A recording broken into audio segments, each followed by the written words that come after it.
Ireland remain on course for a Six Nations Grand Slam after a dominant 36-0 win over Italy in the Aviva Stadium on Sunday.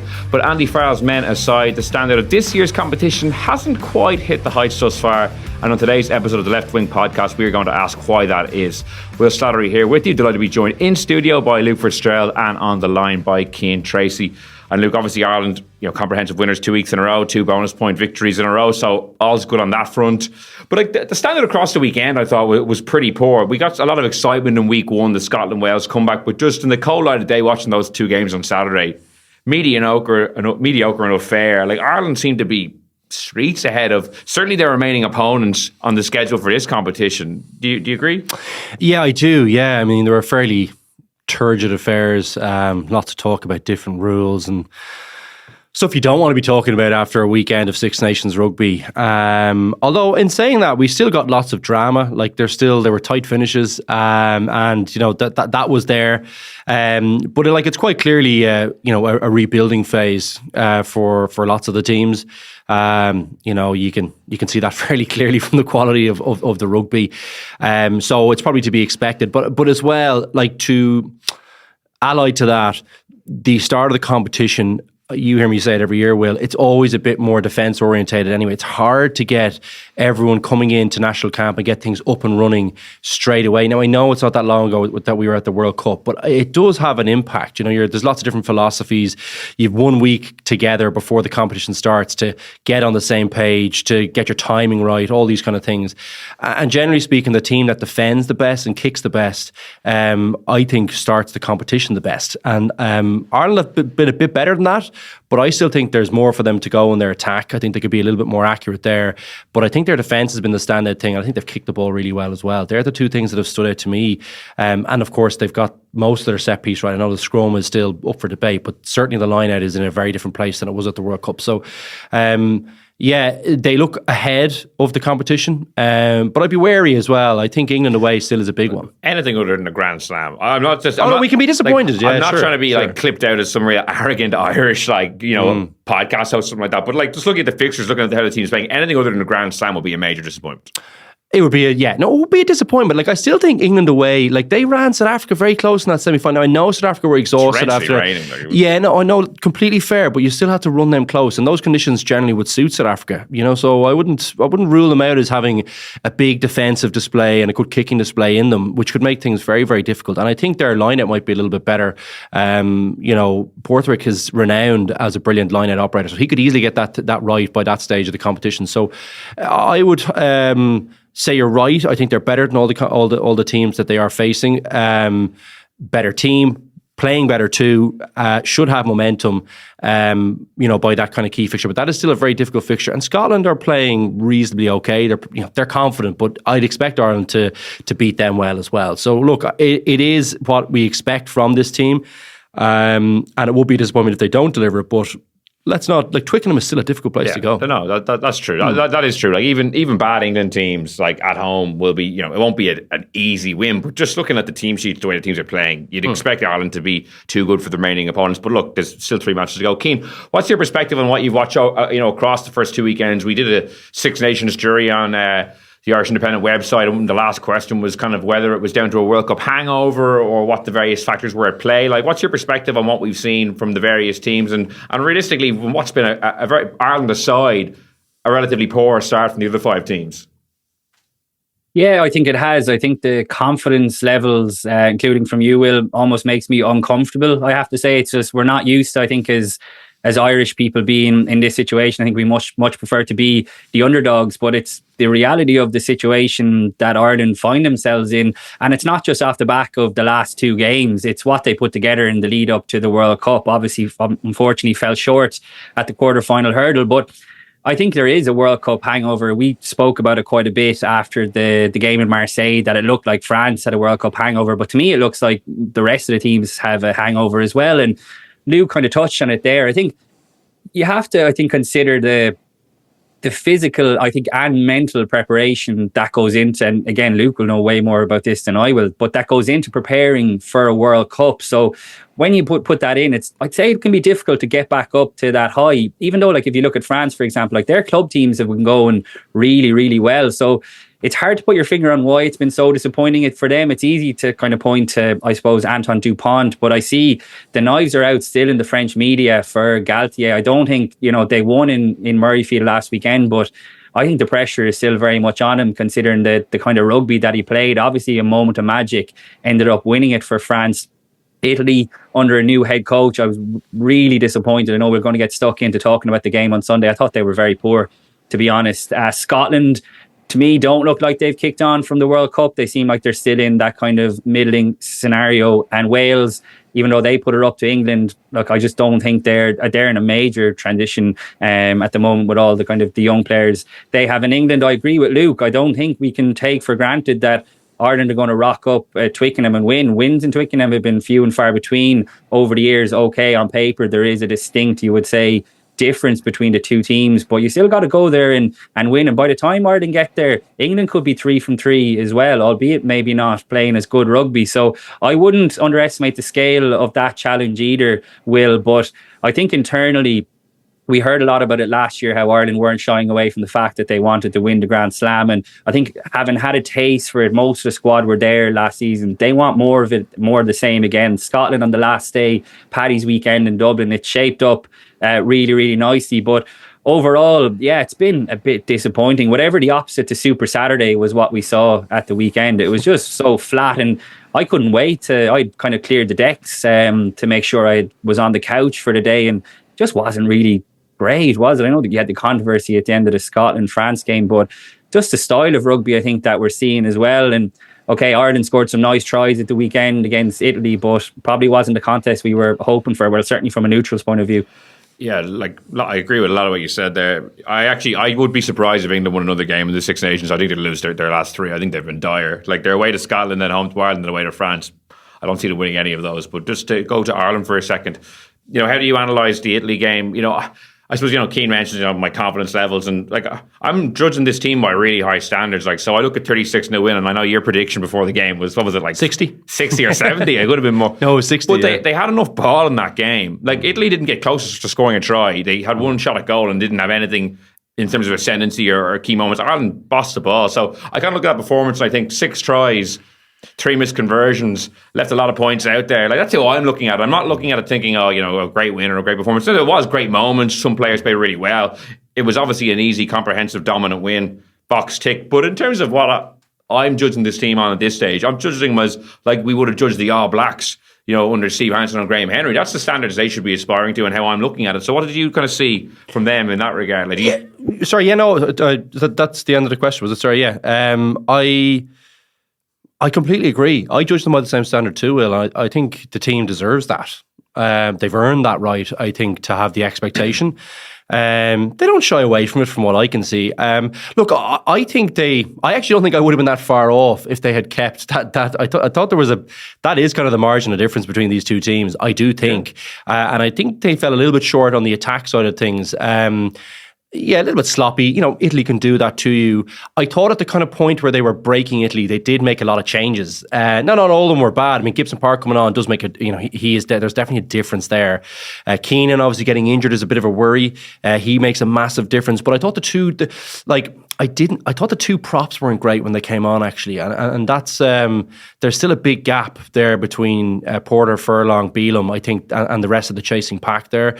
I thought Kelleher was excellent when he came on. That 1-2 punch is still a real strong point for the team. But that was a bit of a mixed impact, I thought, versus the week before, where I thought the bench were outstanding against France. So, it is difficult when you come on masse at that period. And as I said, I thought they had just kind of broken the Italians and they were about to kind of put a lot of points on them. I would say something I have noticed a little bit about Leinster, and the reason I say it is that there was 2 Leinster players did it out on the weekend.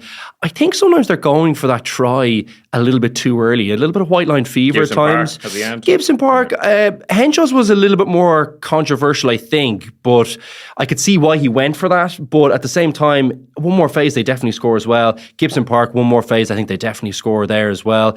And Leinster have had quite a few of them. You think of the Leicester match, there wasn't a problem for them in the end. Yeah, there was. So I that was one thing that I kind of wonder, will Andy Farrell say to the guys, right, let's have a think here.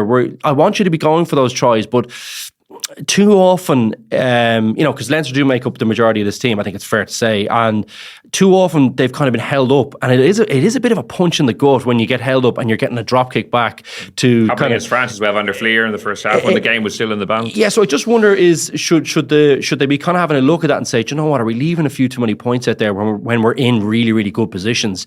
Goes without saying when you're getting held up over the line. But should we be waiting? Should we be thinking, I'm on the edge here, let's retain it one more time? I just feel I have so much confidence in Ireland's, whichever 15 take the pitch for Ireland for the most part. I just think there's loads of really, really good players. I think they really are good at finding space. They're good at beating men. They've strong runners. They've fast runners. They've elusive runners. They're the full package, and they've great passes of the ball. Some good kickers too for crossfield kicks. I feel like they'll break teams down, and I just wonder sometimes, are they going for it a little bit too early? That was one observation I had, Will. And I think, I know it sounded crazy that the 60-point difference in my little thing. It's always hard to bloody predict those things, but I do think if they had kind of kept their core on for another 10 or 15, I think they might have put up a score like that. And if they weren't as wasteful, I think the really pleasing aspect of the weekend was that the line-out still held up. I thought it was very strong, but also the defence, to nil them. Oh, yeah. I don't think you can underestimate that. I think that's really important. Just on the white line fever element of it, really didn't like Dan Sheehan trying to go over. Like if he crazy. Did we not learn our lesson from the All Blacks and Geordie Barrett? Like, just because it's a back, it doesn't mean a hooker's now automatically going to run over him. He obviously did on that occasion, but no, I think that's a good point, because as you said, I've noticed it. We've all noticed it a few times with Leinster this season. Keane, you were writing about the Irish defence. Luke touched on it there. Not only to keep a team to nil for the first time in this tournament since the late 80s against England, but Italy didn't even get a sniff. Like, they didn't even have a chance. They had one kick goal, as I mentioned, and then after that, it was just, they barely got into the 22. It was just a complete suffocation. Joe McCarthy was hounding Garbisi, but across the board, it was a really kind of impressive defensive showing. What kind of stood out to you from that element? Well, I think coming into the Six Nations, one of the questions, I suppose, around the defence was how would the Leinster players adapt? Because obviously they're trying to get their heads around Jacques Nienaber's new system, which is probably still a little bit slightly different to Ireland in terms of how aggressive it is and how high you're getting your wingers. But there are similarities as well. I'm thinking of James Lowe shot up in the second half and made a really good and important interception. So I think that's been hugely encouraging, because I was wondering, was it Nienaber used the phrase that the players would have to rewire their brains, so that's how different that he saw it. So I think it's been really encouraging that the defence has been so good. And look, to be fair, Simon Easterby has been doing an excellent job with the defence over the last few years. You've got a head coach who was one of the best defence coaches in the world rugby before he took over. So I think at the heart of everything that Ireland have done, it's been a really solid defence. And I don't think Andy Farrell is ever going to go away from that, even though the attack is probably the thing that's gotten most of the headlines, because that's, I suppose, the sexier aspect of the game. But to keep Italy nil is really impressive. Like, they scored 3 tries. They outscored England the previous week, scored 3 tries in Rome. They only conceded 2 tries to France in Marseille the previous week. But you look back to the previous couple of Six Nations, their defence has been very, very good. And I know it's a bit of a cliche, but defence wins championships. And it is true. I mean, if Ireland keep up this kind of record for the remainder of the tournament, then absolutely they're going to win a Grand Slam. You mentioned Joe McCarthy there, Will. I think it was really interesting to see how much he was the one who was being asked to set the tone in defence. Normally that's your 13. Gary Ringrose does it quite a bit. Henshaw, I thought, did it a lot in Marseille, did it a lot for Leinster in Welford Road a few weeks ago.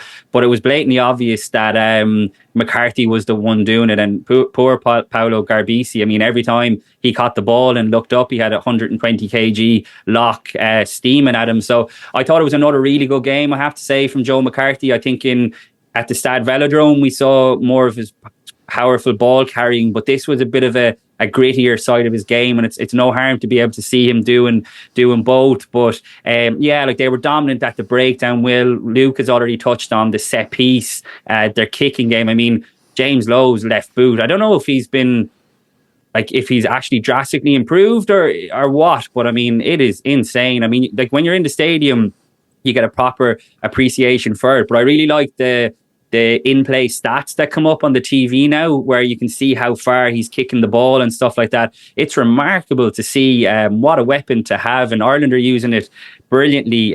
What else? The line speed. What other points that I touch on? The fact that they were doubling up in their tackles, like a real hallmark, I think, of Leinster over the last few years. There was one incident in the second half where Craig Casey and Jack Conan absolutely smashed Capuazzo. Casey goes low, Conan comes in and targets the ball and stops him getting the offload. Look, there'll be tougher tasks will lie ahead in terms of, you know, different attacks that you're going to face. Italy, as I said, didn't pose much of a challenge in that regard, but I think Luke is dead right to touch on how good Ireland's defence has been, because if they are going to win the Six Nations, I think, are the Grand Slam, I think that's what's going to do it for them.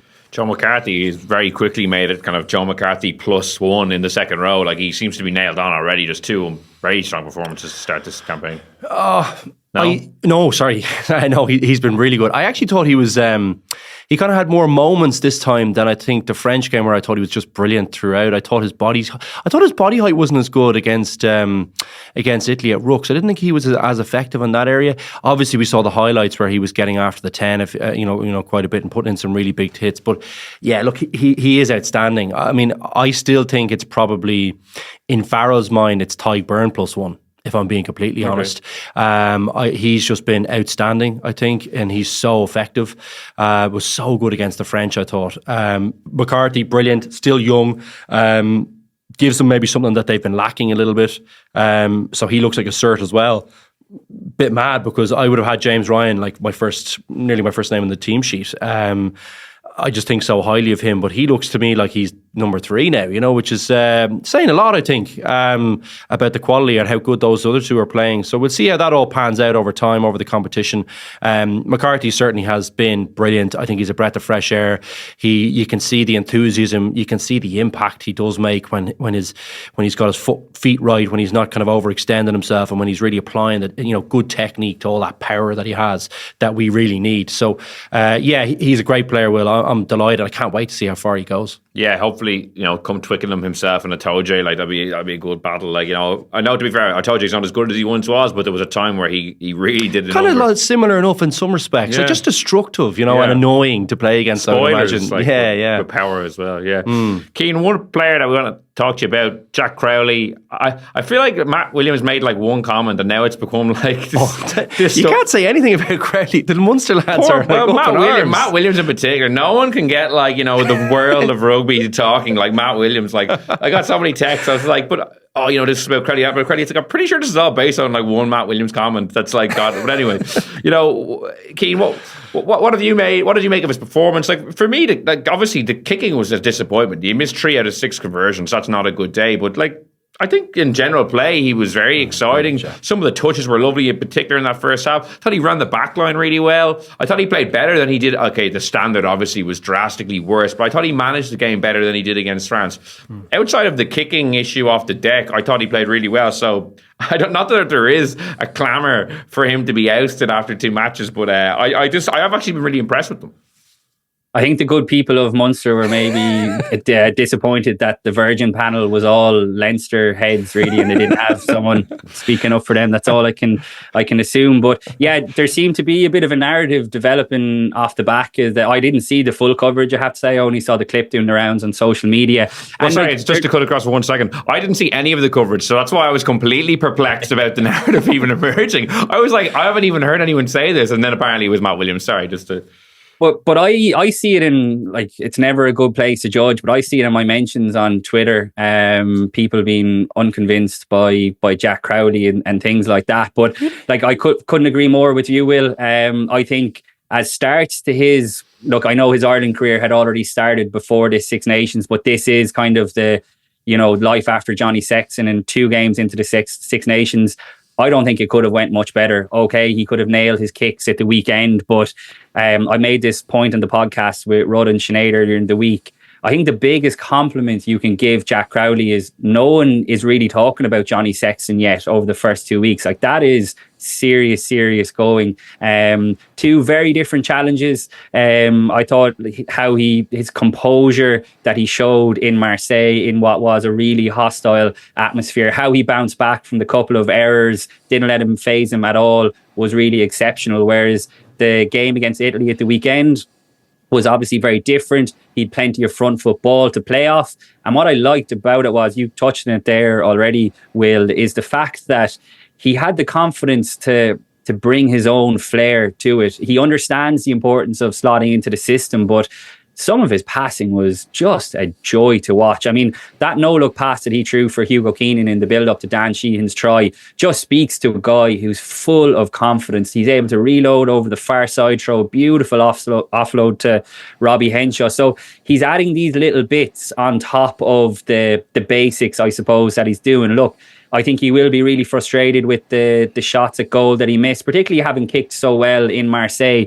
albeit he did miss one there that he probably should have got as well. And there has been a couple of issues in Munster games over the season. I think back to the game in Exeter that I was at, he missed a few there. But I think he showed at the Velodrome that he is a good kicker under pressure. So I don't have too many concerns, I have to say, Will. There will come a time, maybe it could be in Twickenham, it could be in the summer tour, where it is going to come down to a one-score game, and those penalties are going to be absolutely crucial, or conversions, whatever it is. But I mean, I'm no expert at all on place kicking technique, but to me, he's a beautiful kicker of the ball. Really nice strike. So I wouldn't be overly concerned. I think that will come. And like I said, as starts to the Six Nations go, it couldn't be much better for Ireland. 10 points from 10, and bedding in a new 10, who I think is fizzing with confidence. And you can see it in the rest of the players as well are playing off that. Yeah, it's a good point about how little Johnny Sexton has been mentioned, considering a generational player stepped away, and just because of the nature of the start, and he's played well, that it hasn't been a talking point. And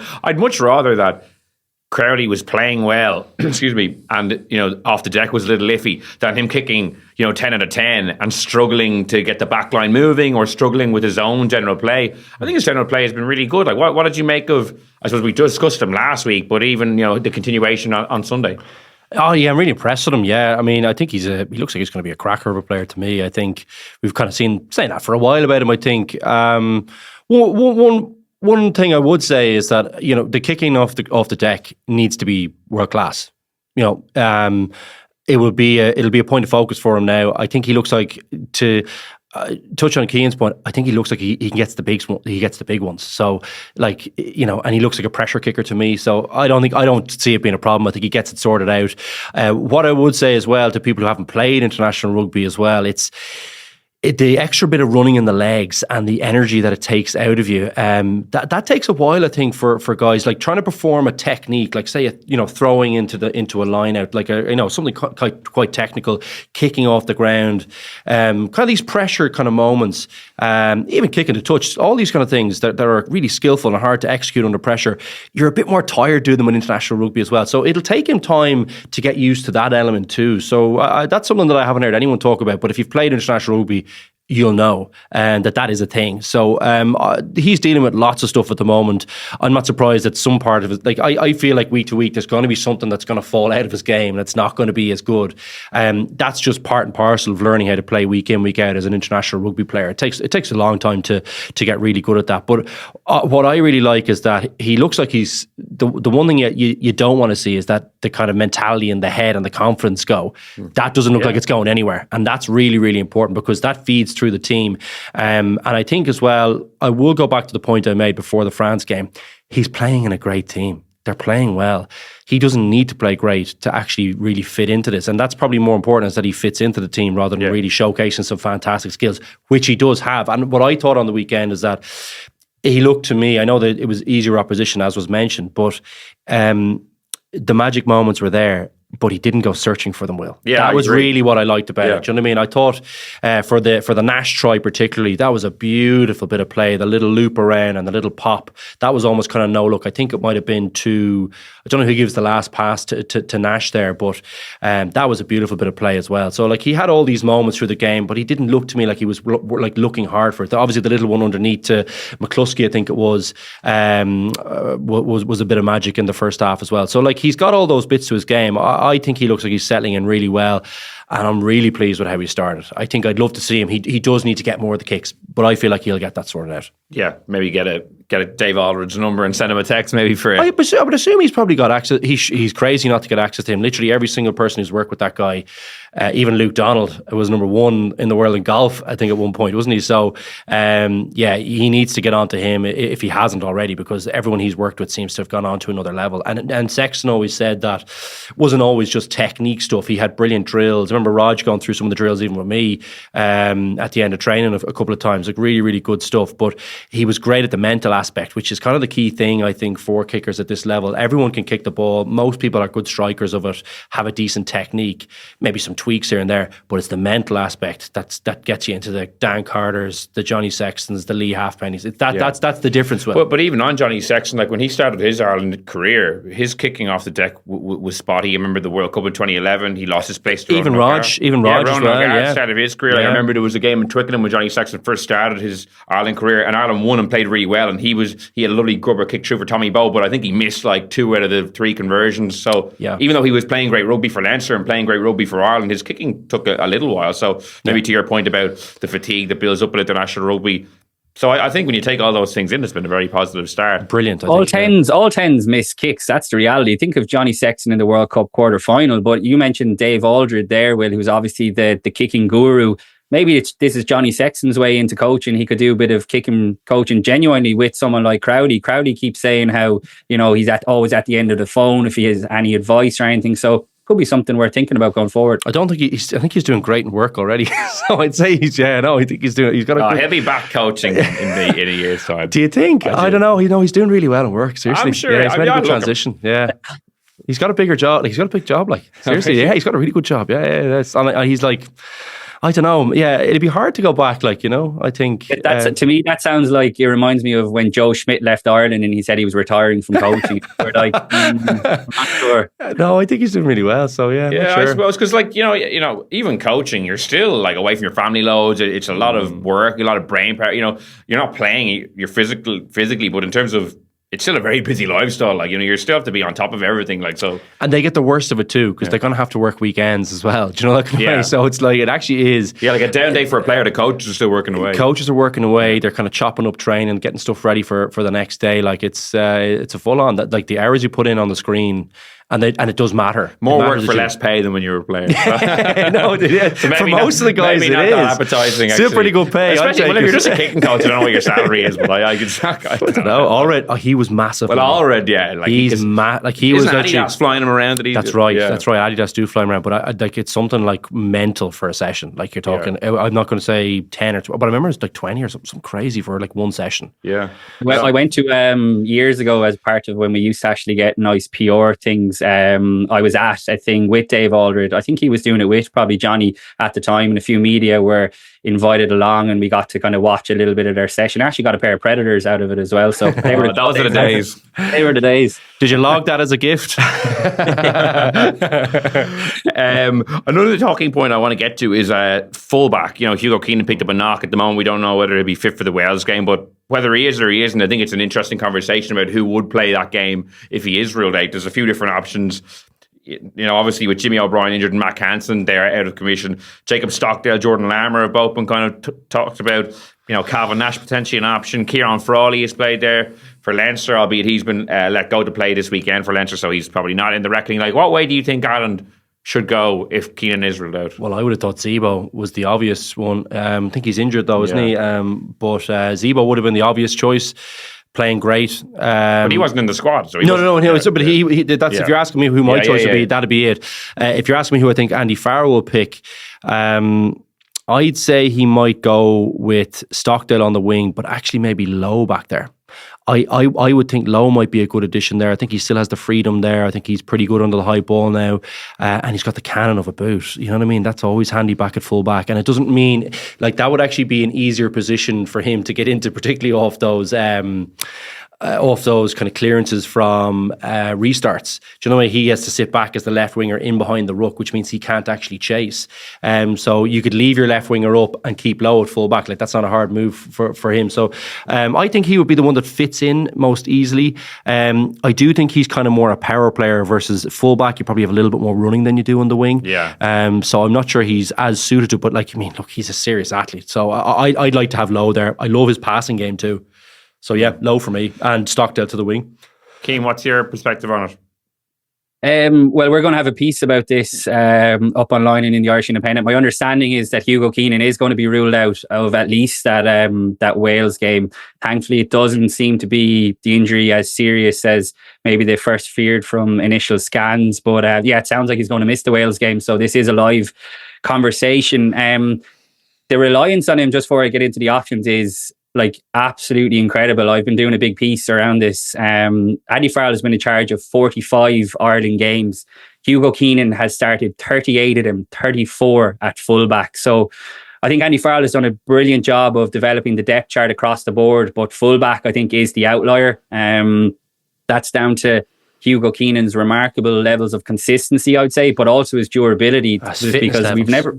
Sorry, Keane. No, absolutely incredible. Like, and he's been arguably Ireland's best player over the first 2 weeks as well, certainly one of them. So it's an unusual scenario that Farrell finds himself in, because he's had ample opportunity over the years. I think Jimmy O'Brien probably would have been the guy to play there. Even Mac Hansen, like you said, would have been in the mix. But yeah, I can see the logic to moving James Lowe there. I did look at it. He has, since moving to Leinster in 2017, he hasn't started a single game at fullback for Leinster or Ireland. So that would make me wonder. Calvin Nash played there once this season. For definitely Munster. Hasn't played one for Leinster. No, I don't think he started, unless maybe he didn't start. Okay, sorry. Calvin Nash started there against Bayonne for Munster. But to me, I think Cian Tracey, despite the fact that he's been released to Leinster, I think he's been released to Leinster to start at fullback this weekend against Benetton. The talk is that Ross Byrne could be back and maybe he'll start 10. And I'd be surprised if you don't see Frawley at 15. Look, he came on there, albeit only for a minute, in Marseille when Calvin Nash picked up that late injury. They actually shifted Hugo Keenan across to the right wing, which you don't often see happen, as in Keenan moving out of fullback. So I think they could start him there. Crawley has started 9 Leinster games this season. Sorry for throwing so many numbers at you, lads. I've just been looking at it all day. They're not big numbers. We're okay. Yeah, exactly. Yeah. Keeping small for myself as well. But of Frawley's 9 starts this season, 6 of them have been at fullback for Leinster, including the first 4 games of the season. So I know he doesn't have the experience at test level, but in terms of club level recently, he's the most experienced player in the squad. I have to say, I'd be unconvinced by putting Jacob Stockdale back there. I'd be unconvinced by putting Jordan Larmour back there. I think they both have defensive issues, and I'm not sure Farrell would trust either of them, if I'm being honest. Farrell could have put Jordan Larmour there at the weekend. He was on the bench, but obviously he opted to move Jack Crowley back to 15 and get Harry Byrne 25 minutes at 10. I can't see him playing Crowley, who has experience at 15. I can't see him starting Crowley at fullback. I think it's really important that he gets as many minutes and starts as possible at 10 throughout this Six Nations. So there are options there. I don't think there's an obvious one, but for me, I think if Cian Tracey plays this weekend, which I expect he will, I think he could be a good option for that Wales game. I thought Cian Tracey was completely shafted getting dropped to the squad after the French game. Like, you know, he got a minute off the bench, and then Harry Byrne comes in and gets 25 minutes against Italy. A nice showcase, which I didn't actually think Harry Byrne took, by the way, but it's a nice showcase that Frawley was kind of denied. I don't know why. I presume it was kind of more bench split, no? It was, yeah. I asked Andy Farrell at the press conference about this last week. I mean, pretty harsh on a guy who was deemed good enough to go to France and then would have been eyeing last week as a chance to get game time, preferably at 10, and then bombed out at a 23. I thought it was pretty harsh as well. What did he say? he basically said it. He pointed to the bench split and also the fact that he did want Harry Byrne to get game time. Seemingly, Harry Byrne has been training the house down. And look, I think the one thing you'd have to say about Harry Byrne is I didn't think he played too badly. I have to say when he came on, I thought he was okay as well. Yeah. The one thing you'd have to say is Leinster and Leo Cullen and Andy Farrell consistently see something in Harry Byrne, and they're certainly far better judges than I am. So that played into it as well. But I still think Crowley was pretty hard done by, I have to say.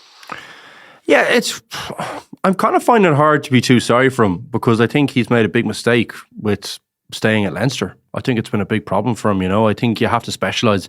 I've been saying this for years. You've got to specialise to play international rugby. Everyone is too good.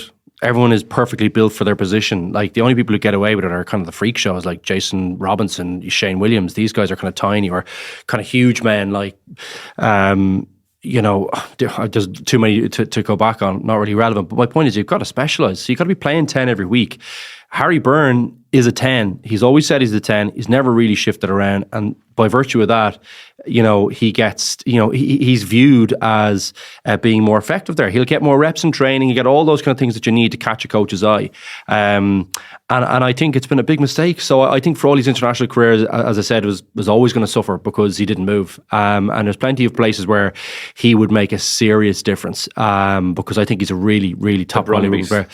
Well, I've kept hearing that, probably a bit late now, but I do think that, like Ulster, he looks to me like he'd be perfect for up there. Like, he's got a cannon of a boot, be able to take pressure off the pack, pressure off the nines who have massive kicking burden pressure up there. I think he'd be strong for them defensively. He's a great defensive player too, I think, for a 10 particularly.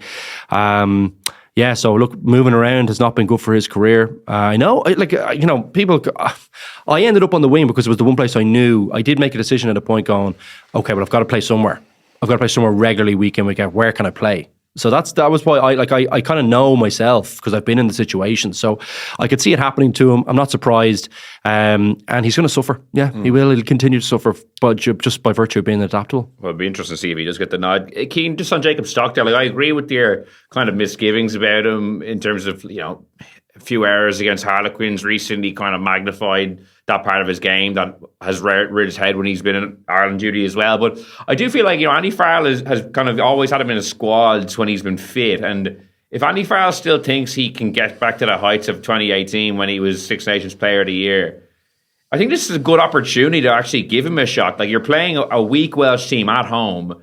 As Luke said earlier about Jack Crowley, like, he's surrounded by world-class players in form. Like, this could be a great opportunity to give him this chance in a team playing well, and he could go out and rediscover some of that spark. Like, I don't really think his form maybe warrants it necessarily, but Andy Farrell clearly likes him a fair bit with the way he selects his squads. I actually think it might be a good day to give him this chance. It could be a great opportunity for him.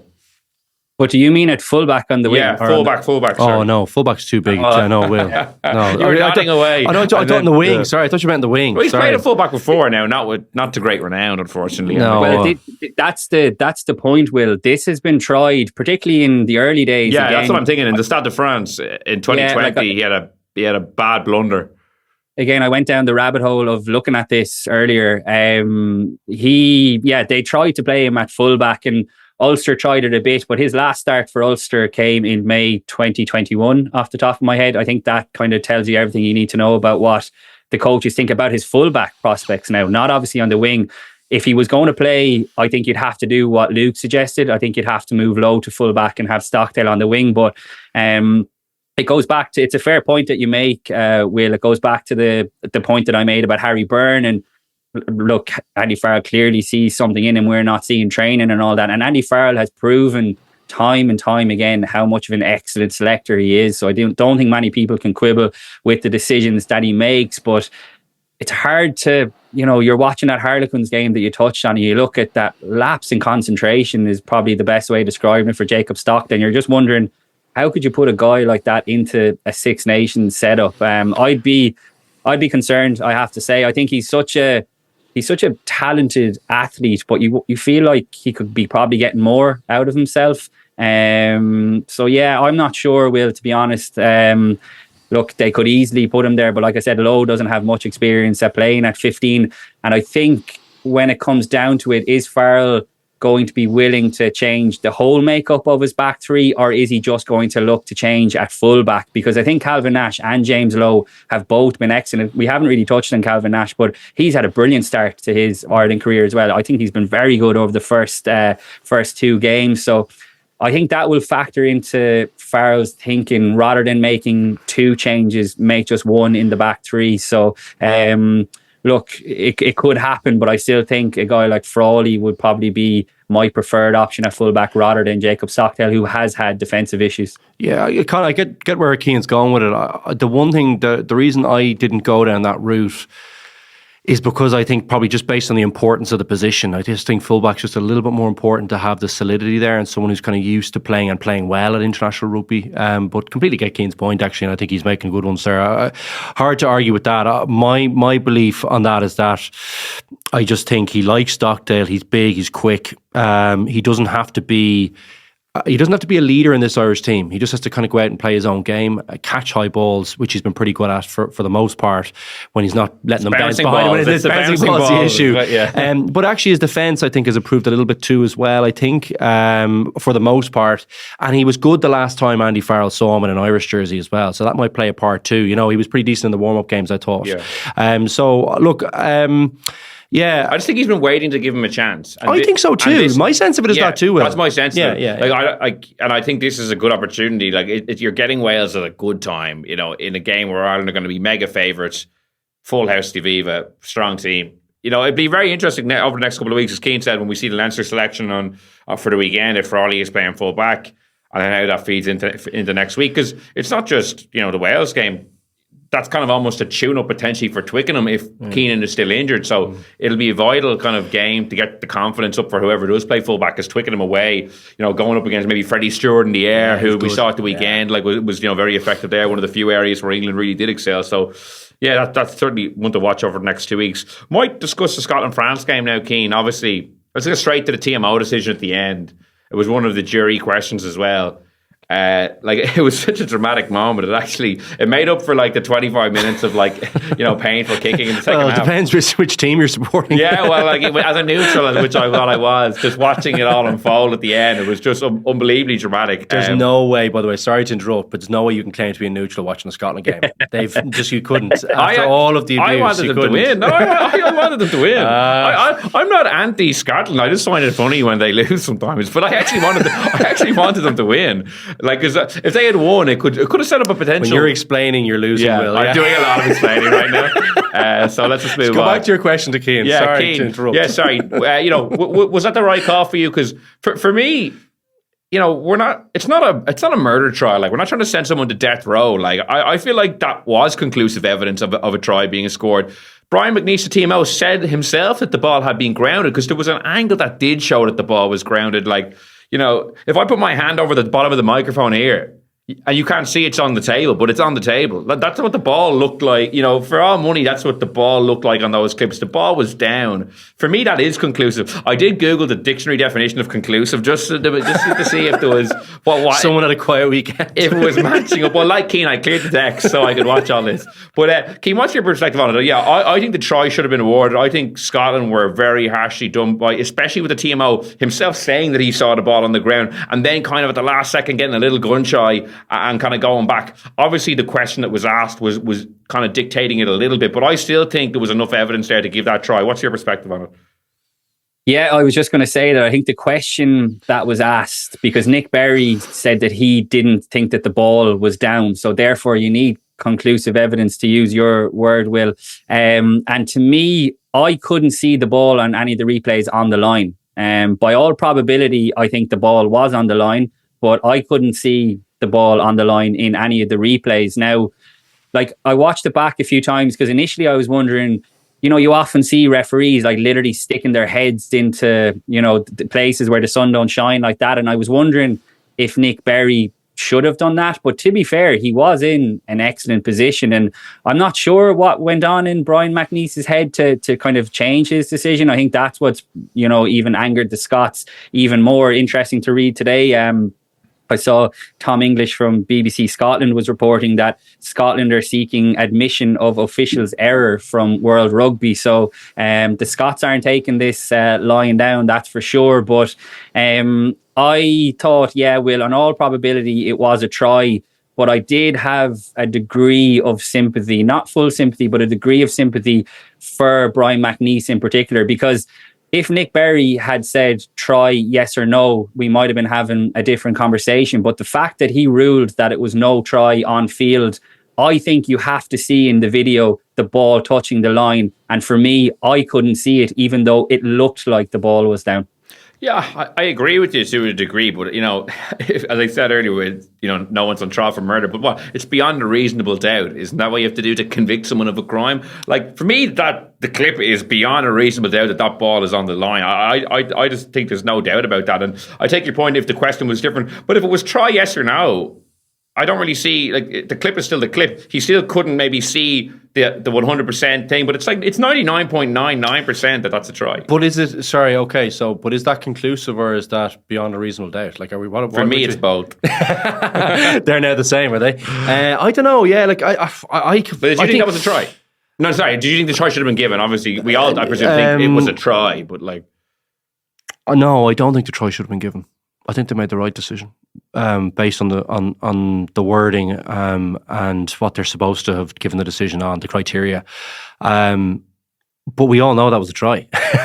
So that really it's really disappointing that we're kind of put in that position, But look, at some point we have to accept that we can't make it decisions are never going to be 100% right all the way through our game, and we are analysing these things to death. Now, this is obviously this is an obvious one to be talking about because it's obviously the last play of the game. It's a huge. They would have been 2 from 2 with England next at home. It's really, really unfortunate for them that it wasn't a conclusive try. Sadly, but and it's awful that it's kind of come down to that. But look, you're going to have a few of these decisions and we're going to have to live with it, and Scotland will have to live with it. I don't really see what the value is in trying to get some kind of admission of guilt. They were doing the best they could. They were the home team, so it would have been the easiest decision for them to get out of Dodge and give it to the home team. There was no malice, there was nothing like that, I don't think anyone got. I don't think any of those referees who were kind of making that decision, I don't think they got flustered by it. I just think they couldn't. It would have been easier for them if this try had been given, I think. But they didn't. I think they made the tough decision. I think they stuck to the rules that they're kind of operating under.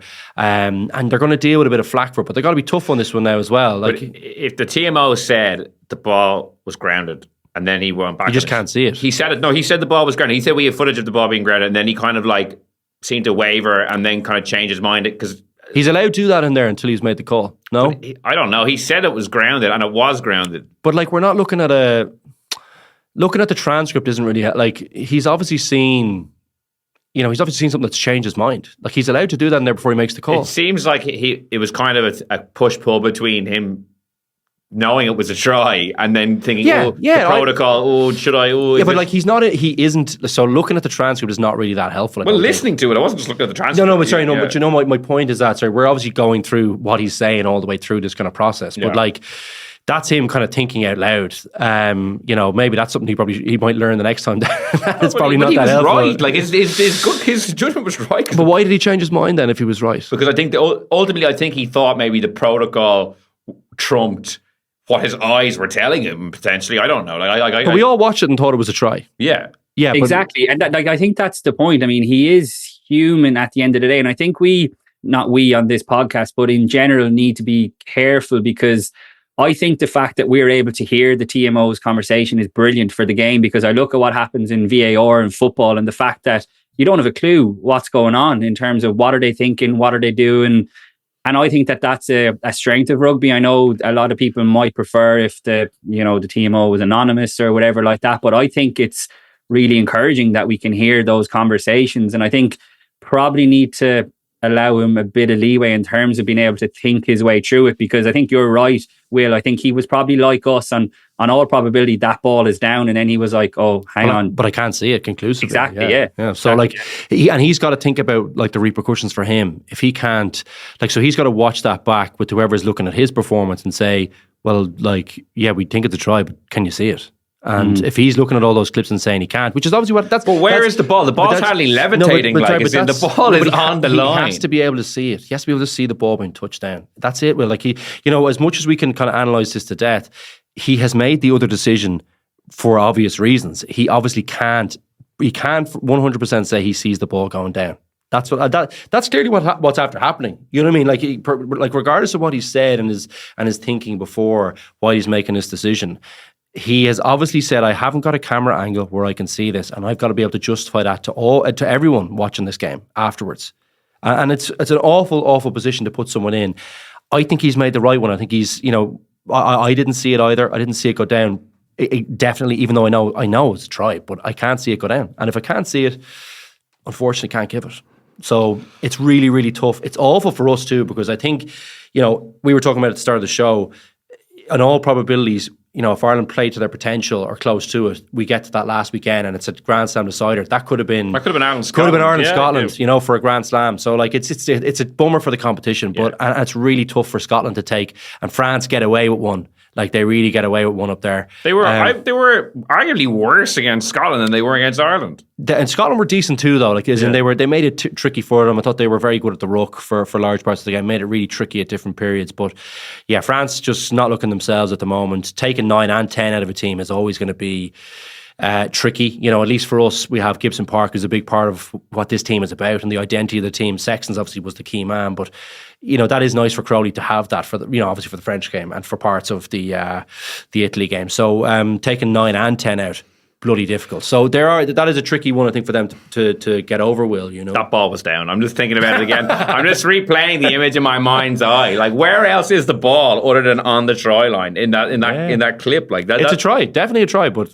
Can't see it. Yeah, Will is just trying to win back favours from the Scottish listeners if there's anyone there. I'd say the Scottish listeners abandoned this show long ago. I'd say there's only so much they can take. But Keane, I do agree with your point about Nick Berry. Like, I saw John Barkley, I watched it on BBC, saying like, he should have been the one to make the call. But we only saw that the potential, try from like a real like intricate camera angle. Like, it's not feasible for Nick Berry to shove his head into the ruck. Like, we've been telling those people for a long time, Cian, that we don't want him making that call. Isn't that right? We're kind of technology is there. You should use it. Yeah, like I don't think it's feasible. Like, he doesn't have X-ray vision. Like, a human wouldn't have been able to see that in real time. I don't think unless you like. Not with 100% certainty. Yeah, and he's not supposed to be. Like if he's 99% sure, he should go to the technology. Isn't that right? What do you think, Cian? Absolutely. I couldn't agree more. The technology is there to use it for a reason. Can you imagine if he did give it and we were looking back at these replays and we couldn't see conclusive evidence of the ball touching line? He'd be absolutely slaughtered. So look, he was in a bit of a no-win situation, I think, there.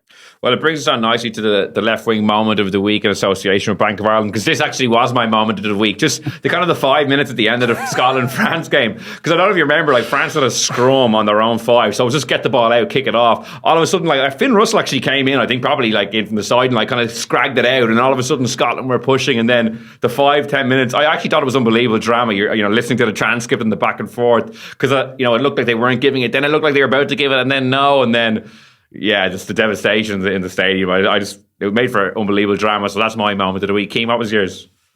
I touched on it earlier, but I've gone for Jack Crowley's no-look pass for Hugo Keenan in the build-up to Dan Sheehan's first try. I just thought it spoke to a player who's absolutely brimming with confidence. It reminded me of kind of P. Quaid Cooper or Carlos Spencer. I mean, just the audacity to pull it off. And it also worked really effectively as well. So I just love to see it from a 24-year-old who, difficult shoes to step into, adding, different kind of layers to Ireland's attack. And yeah, it was a beautiful moment of skill. Yeah, mine was actually a Crowley moment as well. I was hoping that wasn't going to be the same one. It was the kind of, do you remember Peter O'Mahony's pass to Bundy Aki, kind of in around the back? I think it might have been against Italy as well. Crowley had one of those type passes, beautiful kind of one-hander in behind the Italian defender. I think it was into McCluskey's hands. There was a great replay of that, the Italian defender kind of going around his back like it beautiful looked really nice. Bit of skill. Like you can tell he was kind of brimming with confidence. He saw it. Though that thing I've been kind of saying about him, he just saw the thing to do and just backed himself and delivered it. And the opportunity just presented itself perfectly. And it was a shoe-in of a try from then. Actually, well finished off by the Irish team after lovely bits of skill and technique and the passing and fixing players. That was my kind of moment of the week. I'm really pleased for him. I think he's playing great. So hopefully he continues it for the rest of the competition. Well, on that note, 2 wins from 2 for Ireland and on course for a Six Nations Grand Slam. Plenty to look forward to over the next couple of weeks. In the meantime, Sinead Sam will have an interview with Andrew Porter out later this week, so make sure you listen to that. That'll be on Spotify, Apple Podcasts or on independent.ie. So until next time, thanks so much for listening and goodbye.